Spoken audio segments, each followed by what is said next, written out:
جمهورية جيبوتي ayaa waxa ay ka soo horjeedaa warbixinta ka soo baxday qiimeynta waxqabadka dekedaha ee uu daabacay bangiga adduunka oo kaashanaya hay'adda S&P Global Market Intelligence. saas ayaa waxay ku dhigan tahay warbixin ka soo baxday madaxtooyada Jamhuuriyadda Djibouti.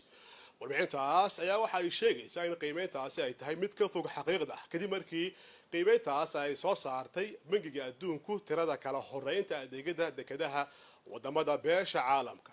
qiimeynta bangiga adduunka ee sanadkii 2023 ayaa waxa ay tilmaamaysaa in dekeda Djibouti ay soo gashay kaalinta 379 taas oo ah waxaan aqliga galayn oo meel ka dhac ku ah adeegyada dekedaha Jamhuuriyadda Djibouti. Jamhuuriyadda Djibouti ee waxa sanadkii 2023 ay xoojisay qalabka casriyeysan ee horumarinta adeegyada dekedaha iyadoo marsada SGTD ay la soo wareegtay qalabkii ugu dambeeyay ee soo dhaweynta maraakiibka adduunka ugu waaweyn taas oo dardar gelisay adeegyada dekedaasi iyadoo dekedaasi ka dhigtay dekeda ugu horeysa wadamada ka hooseeya saxaraha qaaradda Afrika. dowladda Djibouti ee waxa ay hoosta ka xariiqaysaa in warbixinta ka soo baxday bangiga adduunka ay meel ka dhac ku tahay qaranka Jamhuuriyadda Djibouti waxaana xukuumadda ka go'an inay sii wado dadaalka horumarinta dekedaha Jamhuuriyadda Djibouti si loo gaaro ujeedooyinka horumarineed ee dalka u yaal.